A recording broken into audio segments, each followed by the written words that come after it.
Hello, and welcome to this recorded information session hosted by Jobs for the Future and the Coleridge Initiative. My name is Jenna Dreyer, and I direct JFF's Fair Chance to Advance initiative, and I'm joined today by Nathan Barrett, Vice President of Programs and Development at Coleridge. Nate and his team have been collaborating with JFF over the year-long design phase of Fair Chance to Advance. Fair Chance to Advance aims to transform economic opportunities for people who have histories of incarceration. And we have recently released an RFP inviting state-based coalitions to submit proposals to join the first cohort of Fair Chance to Advance state action networks. The goal of these networks is to align systems to expand opportunities for people with histories of incarceration at the state level. For a general introduction to the initiative and to the recently released RFP, please see the separate recorded information session that's created for prospective applicants. This additional recorded information session is going to offer a deeper dive specifically for representatives from state agencies and their data offices who are interested in understanding the data integration milestones and related technical assistance that will be part of the initiative. The session will offer a closer look at how Fair Chance to Advance state action networks will be supported in developing secure, integrated state agency data systems to support their cross-agency collaboration, track progress, and inform policy and program design. To give you a sense of what we'll go through today, I'll start with an abbreviated introduction to Fair Chance to Advance and the recently released RFP. Again, for full details, please see the separate information session that introduces the RFP in more detail. We'll then provide an overview of the mandatory stakeholder groups for state-based proposals, an introduction to the Coleridge Initiative and their secure platform and processes. And then we'll go into an overview of what data readiness looks like for states considering applying for Fair Chance to Advance state action networks, and an overview of the data integration milestones that grantee state action networks will be expected to achieve over the course of Phase 1 and Phase 2 of the initiative, as well as the technical assistance they'll receive to support them in achieving those milestones. For states that are considering responding to the RFP, we hope this information will be helpful in clarifying the expectations for state agency data integration, as well as a demonstration of what this opportunity will make possible for the selected states. So with that in mind, we'll go ahead and get started. Fair Chance to Advance is grounded in JFF's broader mission, vision, and North Star. JFF is an organization that's focused on transforming U.S. education and workforce systems to drive economic success for people, businesses, and communities. And our North Star goal is that by 2033, 75 million Americans facing barriers to economic advancement will have quality jobs. Fair Chance to Advance is anchored in our Center for Justice and Economic Advancement, and our center has, our mission is an expression of that broader JFF mission, but with a specific emphasis on people with records. We seek to break down the barriers that indefinitely penalize people with records and build systems that drive economic success for people, businesses, and communities. Across the U.S., more than 70 million people live with a history of arrest, conviction, or incarceration, and they face barriers that severely limit their access to education and employment and undermine their opportunities for economic mobility, which in turn curbs the potential for regional and national economic growth. So our Center for Justice and Economic Advancement has launched Fair Chance to Advance, which is an initiative that's meant to dismantle these barriers and create broader pathways to economic advancement for people with histories of incarceration specifically by improving alignment of systems at the state level. Fair Chance to Advance as a whole is grounded in the belief that transformational change happens when public systems are aligned, community voices are centered, and data is being used strategically. One of the key strategic pillars of the broader Fair Chance to Advance initiative is to give coalitions of leaders from select states the opportunity to really accelerate the creation of fair chance ecosystems as members of a Fair Chance to Advance state action network. The states in these networks will receive support, including grant funding and technical assistance over a period of up to 4 years to design and implement coordinated policies and practices that create these clear pathways to quality jobs for people who are or have been incarcerated. Through Fair Chance to Advance state action networks, JFF and Coleridge will help participating states build lasting infrastructure for collaboration, reform policy and practice, and ultimately create conditions that ensure that every person with a history of incarceration has a fair chance to learn, earn, and thrive. With our newly released request for proposals made possible by the support of Ascendium Education Group, JFF is now inviting states to apply to be part of the inaugural cohort of Fair Chance to Advance State Action Networks. By participating in the initiative, selected states will have opportunities to transform what are typically siloed systems into a more coordinated, data-driven ecosystem that expands access to education, employment, and economic mobility for people with histories of incarceration. Proposals are due October 14th, 2025, and states selected to participate will be notified in late November. The goal is for state action networks to launch the first phase of the initiative, the planning phase, in February of 2026. Participating state action networks will receive a series of benefits, including phase 1 grants of up to $300,000 to be spent over a period of up to 24 months to support their planning and coordination. Phase 2 grants of up to $1.8 million to implement coordinated strategies and reforms over the remainder of that 4-year period of performance.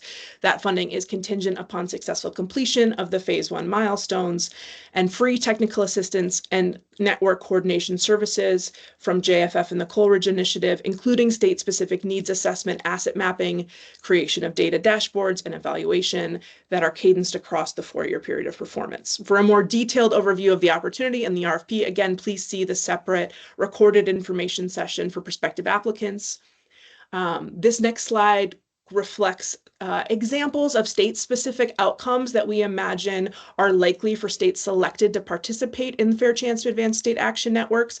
Ultimately, state-specific outcomes will vary based on state context, the current strengths and limitations of the Fair Chance ecosystem in that state, and the levers that any state action network selects as having the greatest potential to positively impact economic outcomes for people with histories of incarceration in their state. But this gives you a sense of sort of the realm of possibility and the realm of focus that we imagine for selected states.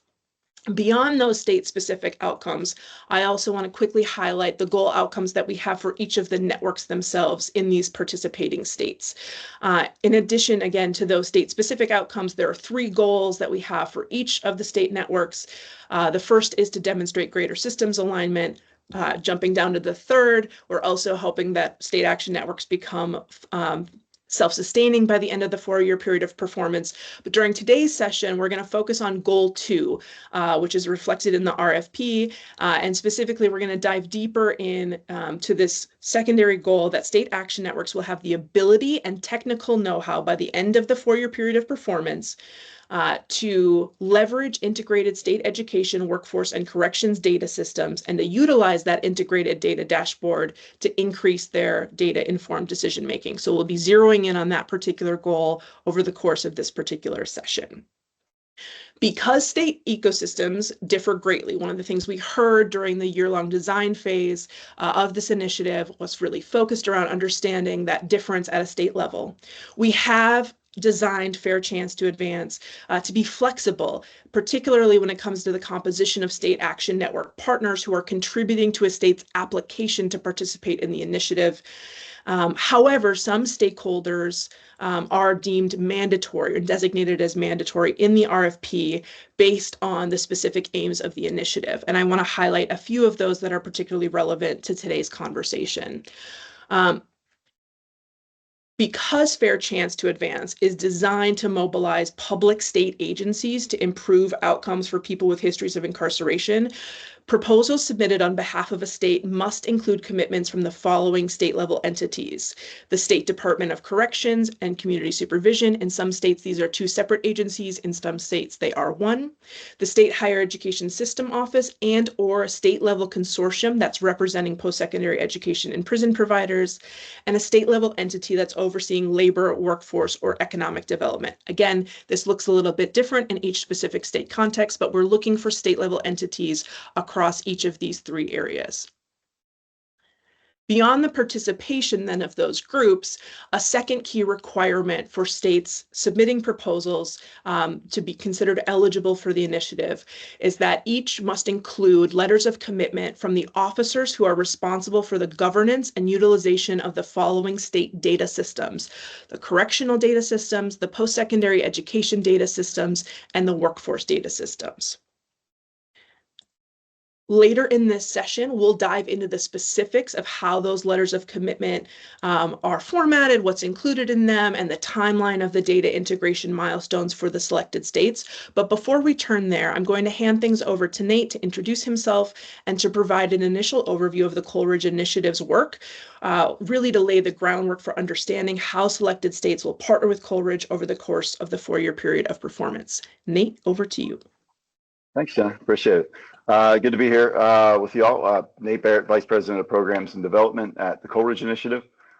Just a high-level overview of Coleridge is we're a nonprofit mission-based organization. We were founded about 5 years ago, and our mission is to work with governments to facilitate the effective use of data for public decision-making. And there's a couple of ways that we do this. One is that we think through and build new technologies that help enable the secure access and sharing of confidential micro-level data, whether that be across agencies, across states. But that's foundational to building that infrastructure. And so as we create those technologies, we're able to integrate the data while data stewards still maintain ownership of what happens to their data. But it allows us to build comprehensive data systems to answer some of our more intractable questions that we have from a public policy perspective. And what we learned along the way is that, when you're bringing these data systems together, I may know one sector very well and may not know another. And so we also conduct trainings to help folks learn the skill sets necessary to be able to work with this data, learn about the data. And so we also train agency staff. And then ultimately, we want to be able to streamline this idea of data to information. And that takes the shape of a lot of different ways, whether it's formal research, whether it's automated reporting, or whether it's dashboarding. We want to be able to facilitate a more streamlined approach to generating that information from all of that data. And so we do a lot around actualizing data to evidence for decision making. And specifically in this work, when we think about the experiences of individuals that are incarcerated, both before incarceration, during incarceration, and even post-incarceration, being able to establish a data system that can articulate those experiences and ultimately the outcomes that are associated with those experiences, that's really the work that we're doing here. But foundational to that is being able to bring this data safely together and being used for that purpose. And so if we jump to the next slide. And so some principles that guide this work, and these are incredibly important because it's one thing to have a mission, it's another to operationalize it in a way that you're focusing this effort on issues and use that matter. And in that is privacy. Privacy is front and foremost in what we do here. We have a facility I'll talk a little bit more about, the Administrative Data Research Facility. It's FedRAMP compliant, which basically means we go through a ton of system security protocols to make sure that all data in there is safe. There's nobody accessing it that shouldn't be, and it's not being used for anything it shouldn't be used for. And we operationalize that approach to privacy through the 5 SAFEs framework.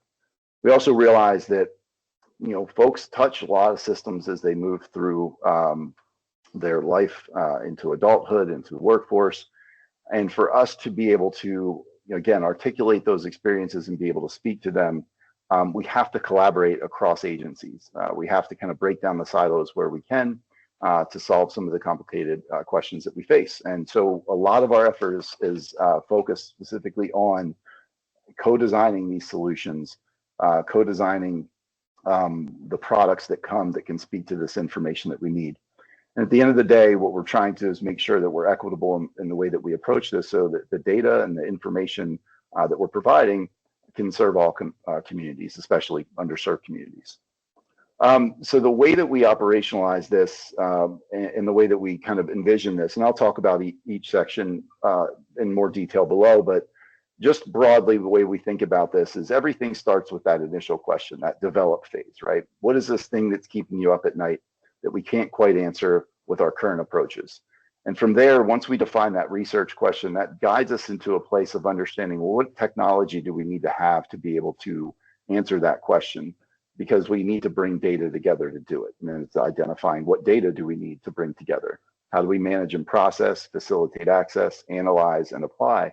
And ultimately that apply should inform additional questions. It should inform policy that will stimulate new questions. So there's a natural feedback loop that stems from this approach. And I just kind of always put this at the bottom.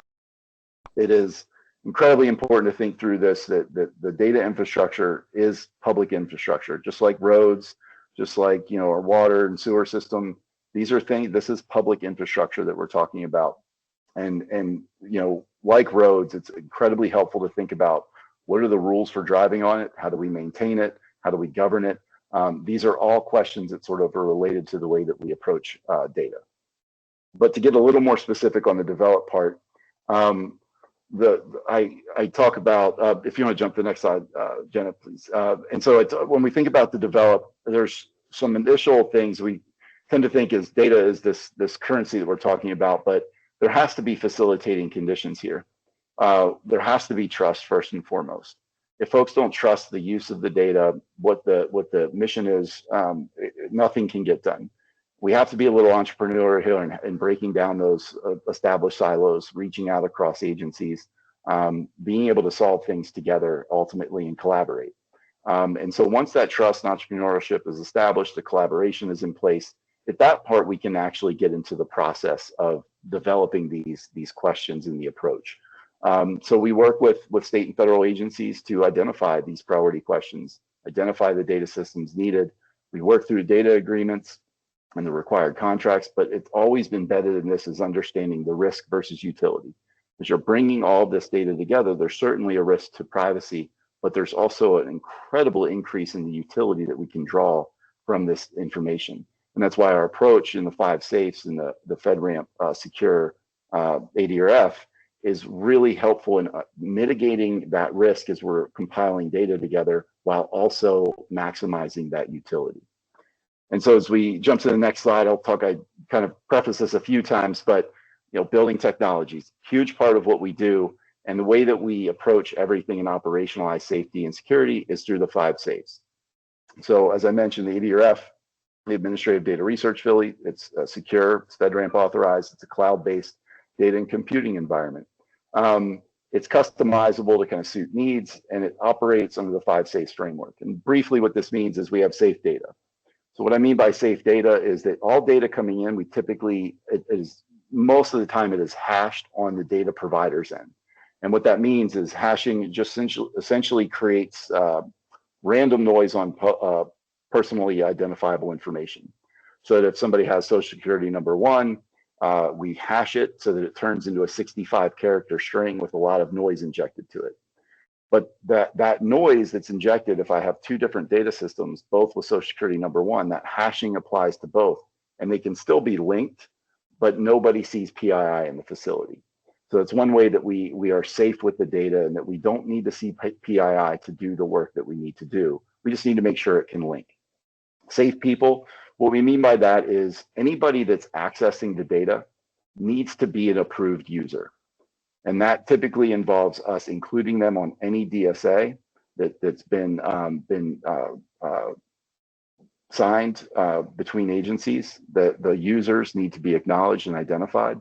And then they also need to sign a non-disclosure agreement or an MOU or something that identifies that they understand what it means to access this data and what the rules are. And then we also do security testing. Everybody has to pass a security quiz and all that good stuff and sign the terms of use. So we make sure the people that are accessing that safe data are also safe themselves. And then safe projects, what I mean by that is all the data that lives in the ADRF lives isolated from itself. No data touches any other data system. The only time that happens is in an isolated project workspace. And what I mean by that is we create an isolated project workspace where only the data that's allowed to come in comes in, and only the people that can access it can access it. So we may have 1,000 users in the ADRF, but if only 5 of them are approved for that particular project workspace, those are the only 5 that can access that. So we work under strict project isolation. Safe settings is just all the FedRAMP compliance that we go through. Our system security plan is well over 1,200 pages at this point, and that's all the things that we need to do to maintain our compliance with FedRAMP requirements, and there's a lot that goes behind that. And then finally, the last bit is safe exports. Simply, safe exports means that no data comes out unless it passes review by designated data stewards. And so what we do there is we make sure that no micro level data is coming out. Everything passes any sort of suppression requirement. So if we say no cell size can be less than 10, we make sure that every cell size is greater than 10. And then we also test for complementary suppression so that people can't kind of back into counts. So those are the ways that we handle safety throughout the process of data being in and information coming out of the ADRF. So managing and processing data. So a little bit there, I'll be somewhat brief, but there's four main components here. Is from our point of view, we sort of take the data that's given to us by the data stewards. Sometimes it's messy, sometimes it's clean, but the first stage of that is we need to ingest the data. We go through a secure transfer protocol. This data is safe throughout that transfer process. Once we get the data, we do a quality assurance quality check. So if you said you sent 1 million rows of data, we make sure we have 1 million rows of data. If it has 25 elements, we make sure it has 25 elements. We test for missingness. We make sure that nothing came in corrupt. From there, what we do, depending on the level of standardization that's already happened, we tend to standardize it again, because what we're trying to get to is what's happening in one state system.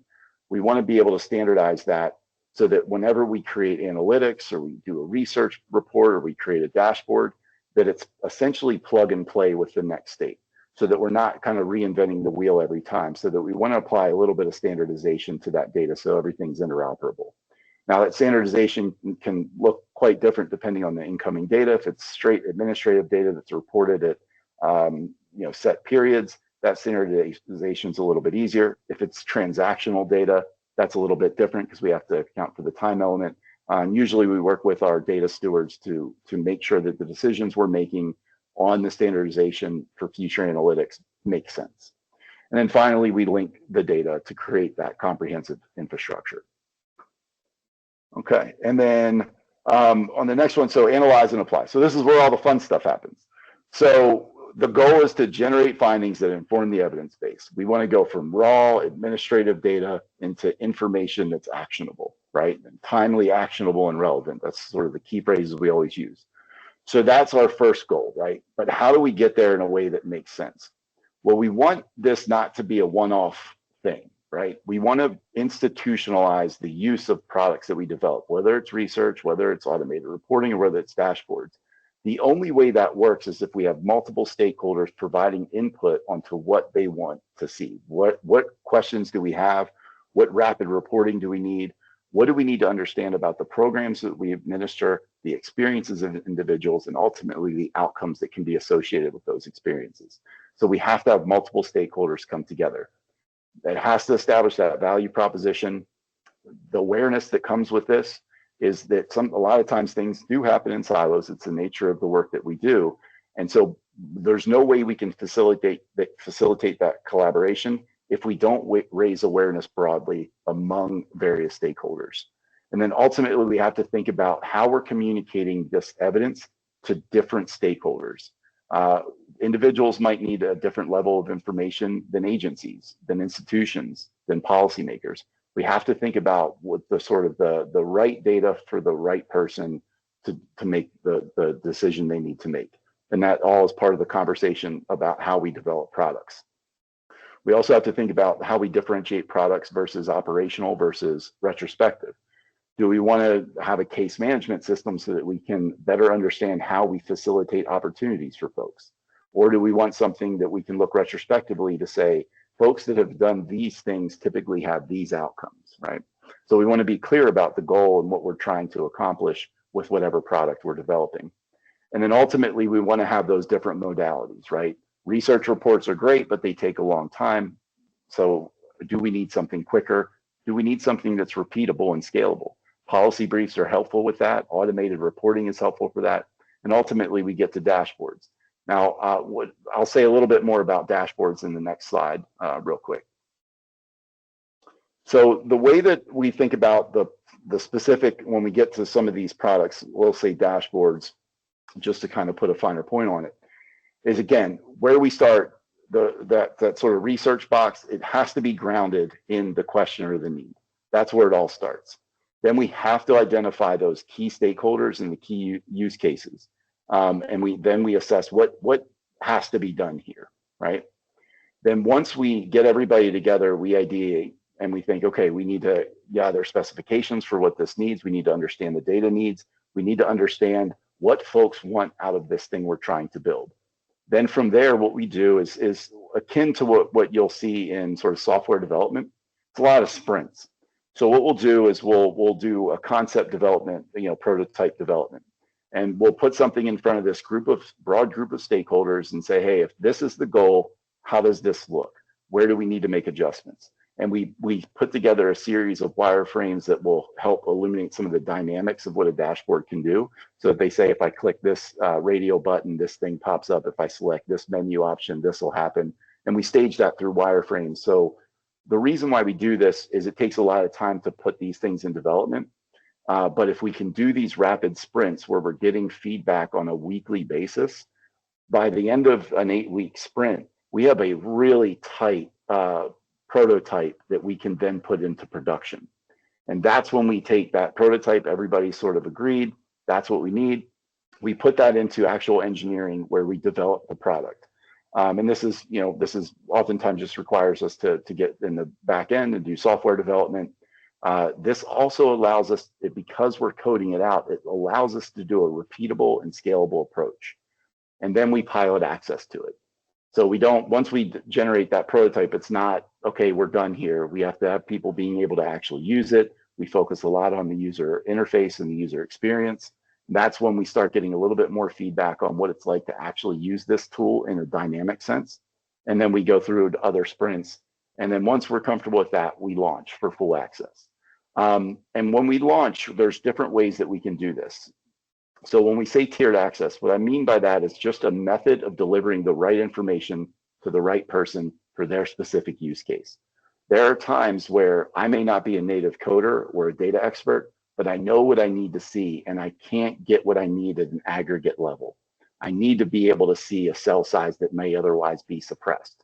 I need to see an individual. Well, they're approved users, but what we do is we build the product so they can see, we don't have to worry about redaction. They come into the ADRF, they're able to access the dashboard portal without worrying about going through an export protocol and things being suppressed. Now, there are times, though, where we do need a public-facing version. At that point, we aggregate and we give a public-facing. Again, it goes back to that earlier point of it really depends on the user that we're talking about. And then we kind of dial back into what is that right level of information that they need. And most of the dashboards we'll be developing here, the hope is that it would be tiered access, because we do need that level of information to be able to understand. Like, we can't be dealing with small cell sizes here if we need to understand a particular program that may have only served 10 people in a given year. We need to understand what happened, and otherwise that would all be suppressed. So just to give a little background of where we've done some of this work, we've done data projects, whether it's dashboards, whether it's trainings, whether it's specific research, whether it's just helping build some of their infrastructure. We've worked with all of the states that you see here, a couple pending, but we'll leave those to the side now. Obviously, we're pretty strong in the Midwest, but we've had really solid engagements with California and Texas in the past. And we're building out the Eastern State Collaborative now. But these are all states that have made some incredible progress and generated some incredible insights through their push for integrating data to break down silos and answer some of these really tough questions. And then jump to the next slide, you'll see that we have most of the country covered when it comes to our training. And I know there'll be a part of training for this engagement where we'll actually, our trainings are hands-on micro-level data, and it's project-based learning. So we have teams of 5 to 6 come in. They have varying skill sets, and they work together to develop a research question and execute it. Now, it's not a dissertation, but it is some foundational work that needs to occur to be able to understand sort of the art of the possible and where things could head. And at this point, we're just short 4 states, but we've had, I think we're almost at 50 training classes now. Over the past 6 years, and we're well over 1,300 participants across the country at this point. All right. And I'll kick it back to, oh, and one more thing. This is a sample of what a dashboard looks like. Obviously, I had to take a static screenshot, and this is fake data. But I wanted to give you a little bit of a sense of what some of these products look like. This doesn't quite do it justice because there's all kinds of cool things you can do here. But this was based on unemployment to reemployment dashboard that we developed with Illinois. They had some really tough questions that came about through COVID, is understanding the volume, not just the volume of claims coming in, but how quickly people were leaving unemployment insurance, and where they most needed to target supports. And this allowed them to sort of better understand the greatest need, both regionally, both past experiences at the individual level. What was it? People that were coming from certain industries? Was it people coming with certain educational backgrounds? How did it shake out by age? They could start to tailor their approaches from their labor market information and their UI system based on the information they were able to get from this dashboard. And now I'll kick it back over to you, Jen. Awesome. Thank you so much, Nate. All right, so we'll turn next to an overview of what data readiness looks like specifically in the context of the RFP for Fair Chance to Advance State Action Networks as a sort of guiding sense for states that are considering applying in response to the RFP.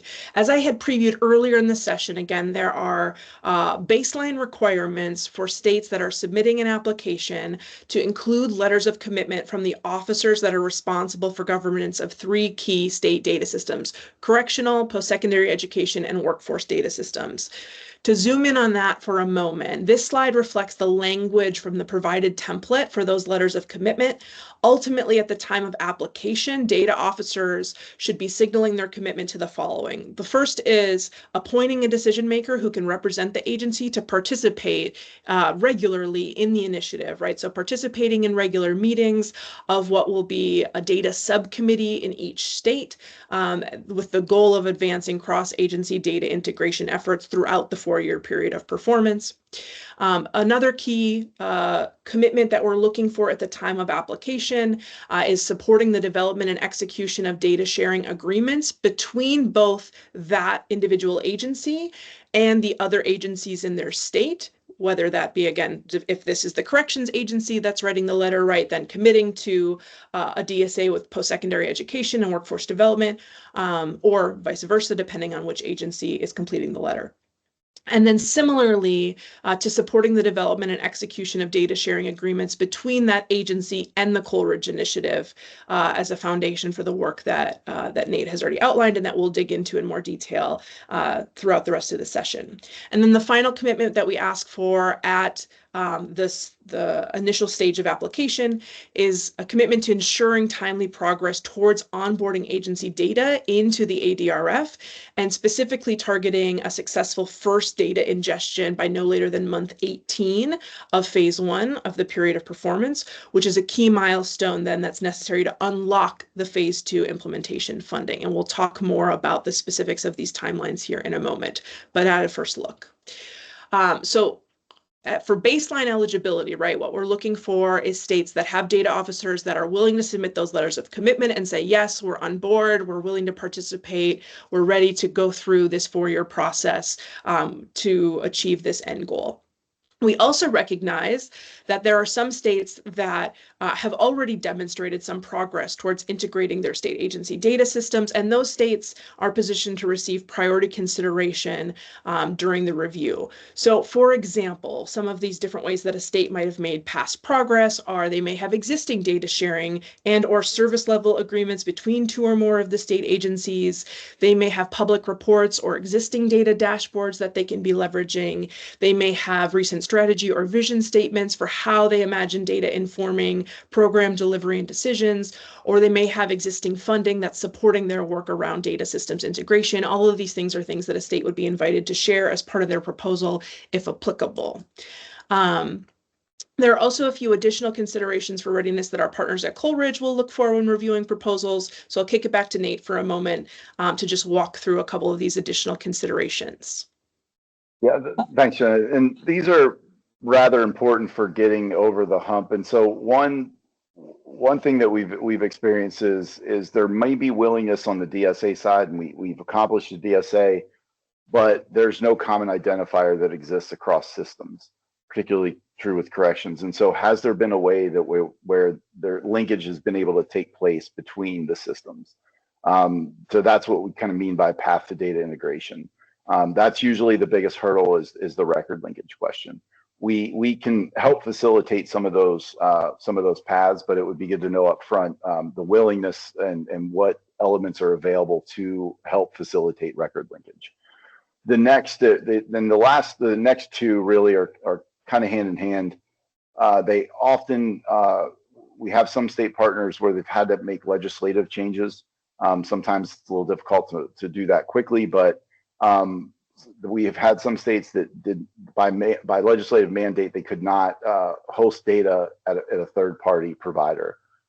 And they couldn't, certain agencies couldn't host data in a cloud-based platform. It had to be an on-prem system. So these are things you'll want to know and understand sort of what the rules of the road are that may not be outlined in a DSA, but may be outlined in sort of the general governance of how state laws work. So just things to be aware of as you move forward. Great, thank you, Nate. So now that we've covered what it will look like for states in terms of data readiness, in this next section, we're going to talk through then what happens if a state is selected and the milestones that they'll work through over the course of phase 1 and phase 2 of the initiative. So during phase 1 of the initiative, JFF and Coleridge will support each selected state action network in achieving a series of both required planning deliverables and a series of data integration milestones. And we'll do that by leading network members through a series of required activities, all of which is outlined in more detail in the RFP itself and in the separate information session with an overview of the initiative. In this segment, we'll again focus in specifically on the phase 1 milestones for data integration. Because the initiative has been designed to meet states where they are and to accelerate the momentum of existing efforts on the ground, some states may be able to move through certain milestones more quickly than others. Again, with the example of data sharing agreements, if some already exist, right, there might be ways at which states move at different cadences through the milestones necessary to unlock a phase 2 implementation award. But nevertheless, wanted to be able to give a sort of sense of what timelines might look like for states. And so the slide here represents an example of the period of performance for states starting in February of 2026 and working their way through the 5 milestones that make up phase 1, ultimately completing that a couple months before the deadline for when phase 1 ultimately concludes, which is at the 24-month mark. We're going to take a moment now to unpack each of these 5 milestones in a little bit more detail, but want to give you this sort of broader sense of how these stack up and where they lead to over the course of phase 1. Nate, as we dig into milestone 1, I'll turn it back to you to provide the initial overview. Sure, thank you. So here it's basically an initial assessment. So we want to understand the landscape that you're working with, the assets you'll be able to bring, where there might be some challenges, so we can almost create a tailored plan with you and understand any TA support we would need to provide. Then, part of that is convening data officers and decision makers regularly so that we can, benchmark okay, are we at the point that we said we would be at when we met, and helping triage anything that might come up. Things always come up, we'll be here as a resource, but that initial landscape assessment will be incredibly important to understand sort of what that pathway could look like for each state, and then what it means to get to sort of that next milestone. And then once we're at milestone 2, so this is the fun stuff. So even if you're not quite in yet, we have had a state that's been very generous and has said that they would provide their data for training purposes. And we're actually going to be delivering that here soon as well. So you'll get the second version of it. So it's great. But what you'll do is you'll come with a team, preferably somebody at least from each agency. So you'll want somebody from corrections, somebody from workforce, somebody from post-secondary, 2 people from each, different skill sets, but you're going to come and take the course. Now, the good thing is that this gets you a head start on what you might want to do for your state. You're just going to be using another state's data. So if you say, this question is really important in our state, the state we're working with, you'll be able to ask and answer that question. Now it'll be with their data, but you'll have a code base ready. You'll have a general sense of whether that question did we ask it correctly? You'll be able to, course correct throughout that.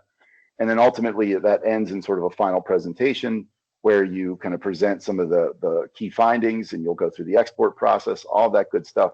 But the main point of this is to help you get a stepping stone so that when data comes in, you're ready to go.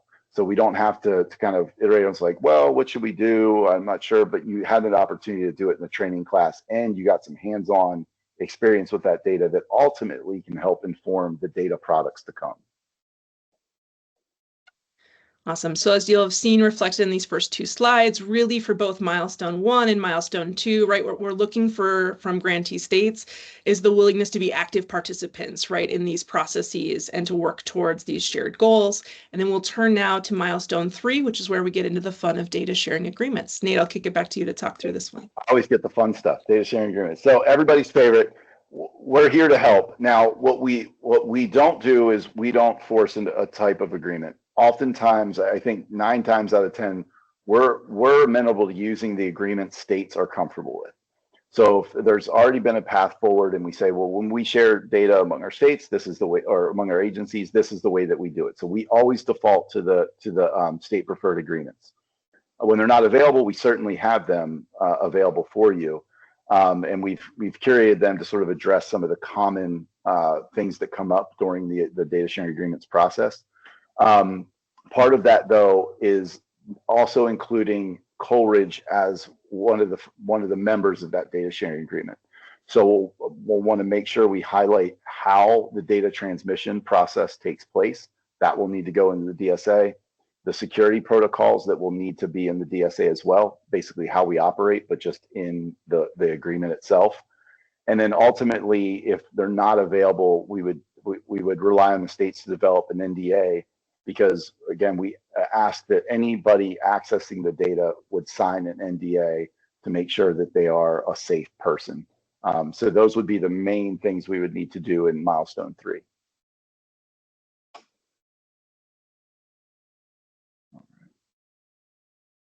And then milestone 4. So then this is where it gets live. So we're going to ingest the first data and perform our first quality check. Now, the first ingest is always the not the longest, but it is the most intensive, because we have to understand the data you're sending.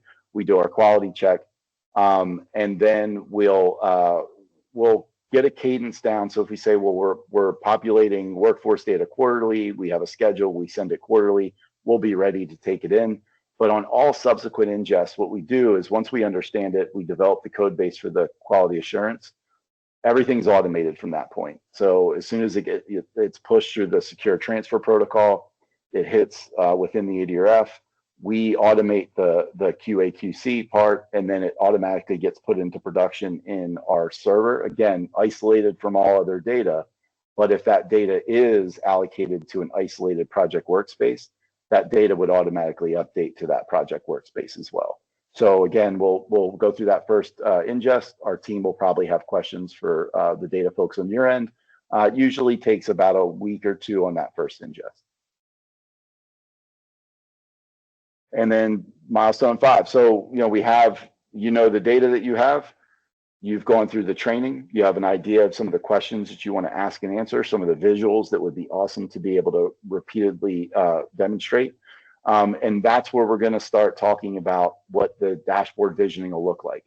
I talked a little bit about this before, about what that process generally looks like, where we have user groups that we have various stakeholders coming to the table talking about what a product could or should look like for their use cases.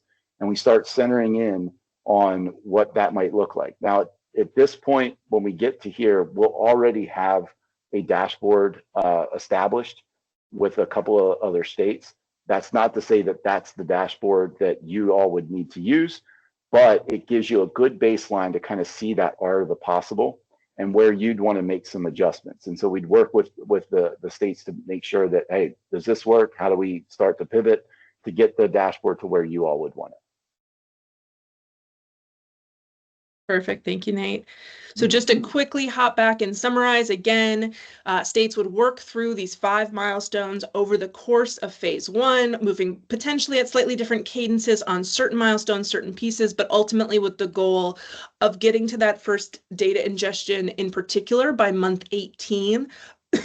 And then moving from there into the visioning for what the fair chance to advance specific data dashboard looks like in those final months of phase 1. I'm going to turn now to phase 2 and unpack where the timeline then picks up as states resume for phase 2. So during phase 2 of the initiative, states will continue to receive regular technical assistance from JFF and Coleridge. The emphasis of that technical assistance will shift a bit.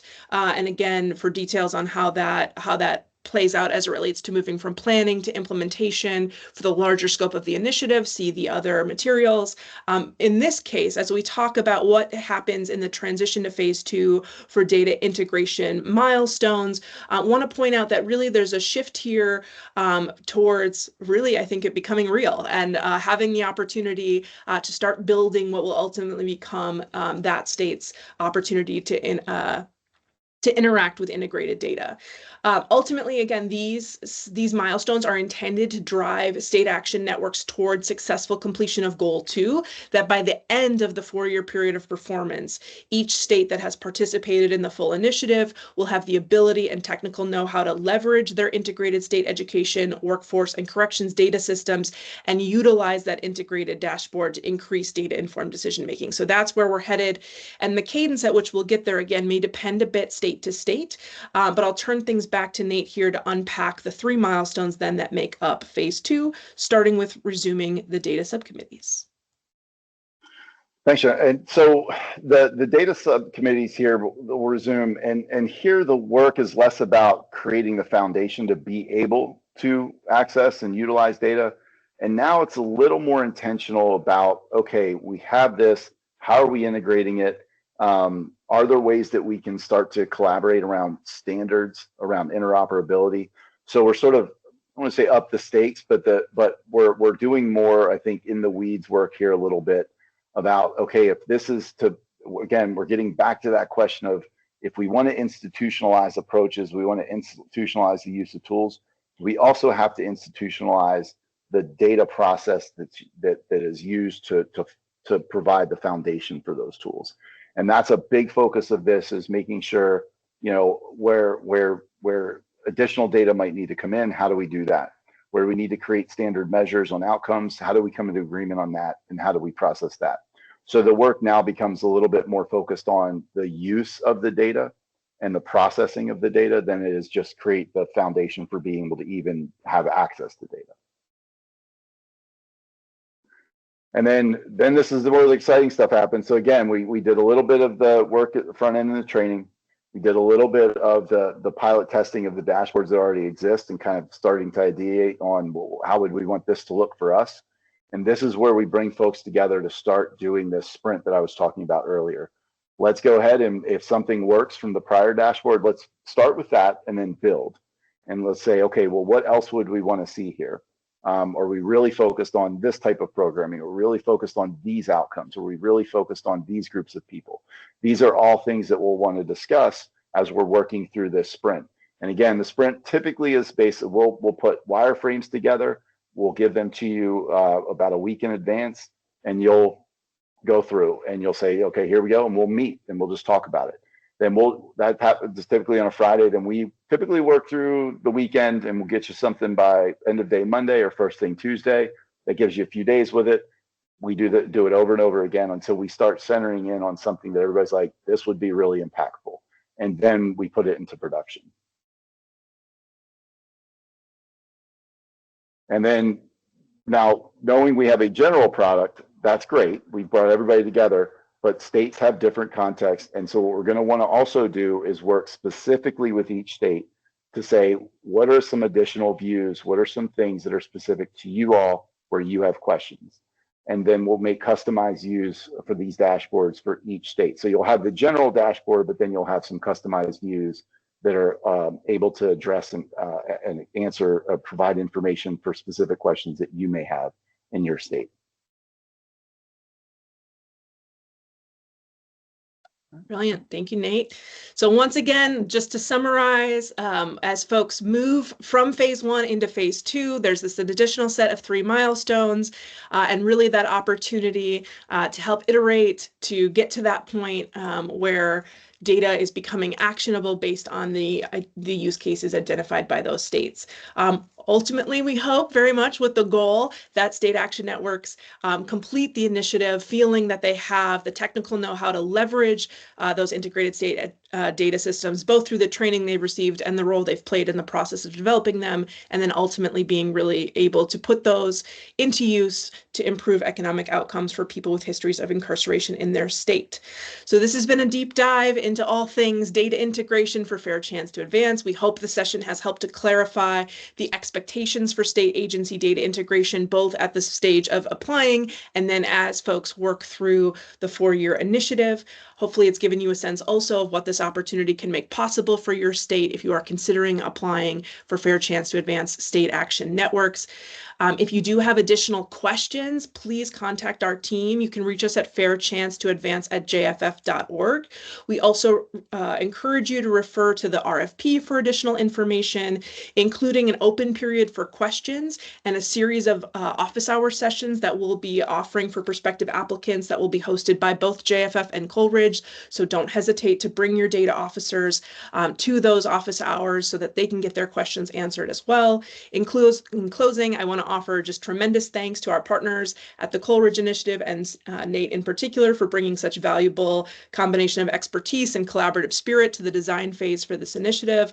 I also want to fit in a quick shout out and special thanks to Fair Chance to Advance Advisory Board member Robert Magoo, who's the Chief Data Officer for the state of Arkansas and provided really critical insights during the design phase of Fair Chance to Advance as it relates to these data integration efforts. And finally, thank you to all who tuned in for this session and for your interest in Fair Chance to Advance. Please do reach out with questions as you review the RFP, and thank you so much.